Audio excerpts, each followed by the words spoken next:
Good evening. Welcome home. My name is Daniel Brower, and I'm going to wait until I'm sure that it's streaming. Okay. Take two. Good evening. Welcome home. My name is Daniel Brower. I use he, she, or they pronouns, and I am the transitional minister here at First Christian Church of Decatur. Welcome to 601 Wednesday, our midweek meditation moment. I hope everyone is having a cool week out there. Emphasis on the cool, because it has been chilly Willy the Penguin for the last couple days in the morning, and then it's like in the 70s and 80s in the lunchtime, and you regret wearing a sweater. So it's that time of year again. Finally. This past Sunday, I preached on love, which is not uncommon for a Christian church, but, I think it was kind of okay. And one of the scriptures that I used came out of the Song of Solomon, which is a book that doesn't really get a lot of play on Sunday mornings, typically. In the Revised Common Lectionary, there's only one piece of it, and part of that we used on Sunday, and the other part that we used is the one that you hear a lot at weddings or funerals, the part where it says love is stronger than death. But you can only use like that little bitty piece of chapter 8 because literally in the next verse after many waters cannot quench love, we go right back to talking about breasts, and that's kind of much for Sunday morning. It's pretty spicy for the Bible, honestly. So why is it there in the first place, right? Great question. Why is any of the Bible in there in the first place? Come to that. But seriously though, Song of Solomon is one of two books in the Bible that don't even mention God at all. So why do we keep it in there? Well, there's different schools of thought as to why Song of Songs is worth including in the biblical canon. The primary interpretation of most Christian scholars is that the Song of Solomon is an allegory for the relationship between Christ and fill in the blank, right? Some say the church, some say the Virgin Mary, which would be super weird. Some say it's an allegory for Christ and the individual believer. Also kind of weird. However you slice it, most folks think it's like some kind of allegory. And it might be. God knows smarter folks than me have come to that conclusion. And yet, on the face of it, it's a book that covers the physical relationship between two people who love each other very much. The woman and her lover, both of them desired and desiring, loving each other in body and in spirit. There's a lot of reasons why such a thing would be an important inclusion in a book that would become one of the most valued in the world. Now, personally, in addition to the allegorical and poetical qualities, I think that the Song of Solomon stands as a reminder that humanity is made to love both in soul and in body. No matter what that body may look like, for example, our lady narrator in the song doesn't look like the other maidens, and she is still beautiful.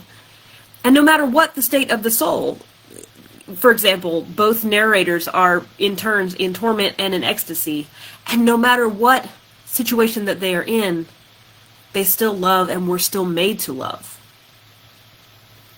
It's not uncommon in our digital and cerebral day and age to lose track of the connection between body and soul.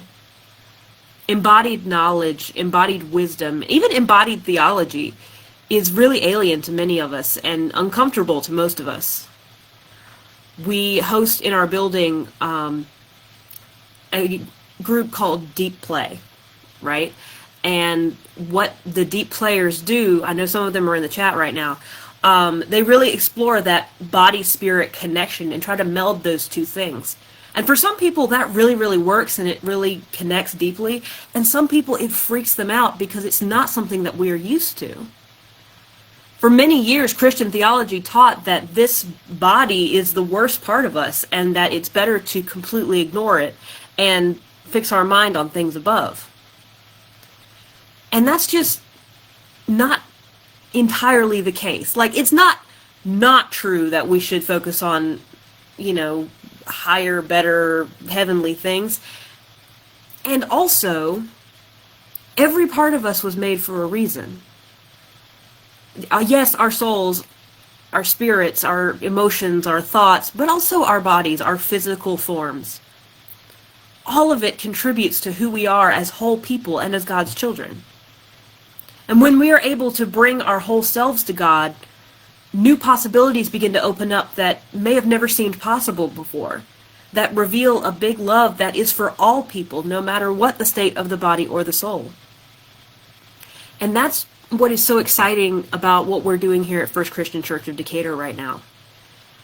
In this time of transition, things can be uncertain, and that can be really scary. Why are we here? And not just like big we, why are we here, but we ourselves, why are we here right now? And what is our purpose now that we are here? These are big questions with big answers, and they can't be answered all at once because there are so many parts to it. The soul part, the spirit part, the emotion part, and also the body part. Why are we embodied here in this time? This Sunday, we're going to be putting together another piece of the answers to these big questions by engaging our whole selves in discernment and prayer and play with our friends over at the Decatur Makers. The Makers have generously offered to walk alongside us during a brainstorming and visioning workshop in which we'll try to find some of the answers to these big questions by bringing all of our heart, soul, mind, and strength to the table. We're going to get up and move and connect what's in our heads to what's in our hands.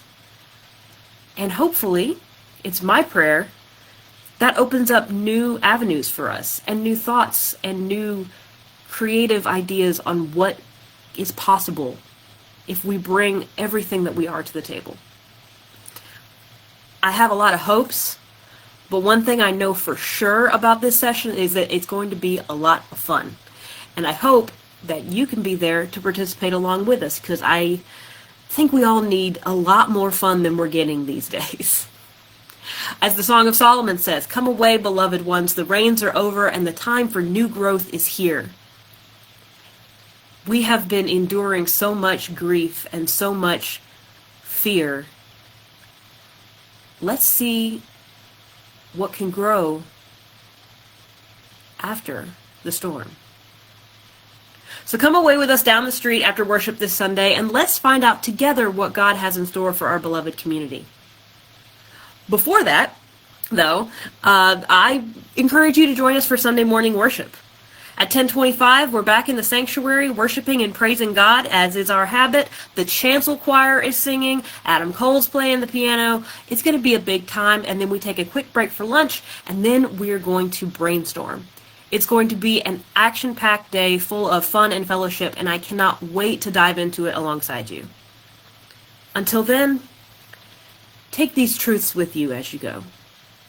Let them settle into your body, your soul, and your mind until you truly believe it with everything that you are. God made you special. Every part of you. God loves you very much, no matter what. And so do I. Good night, everyone. See you Sunday.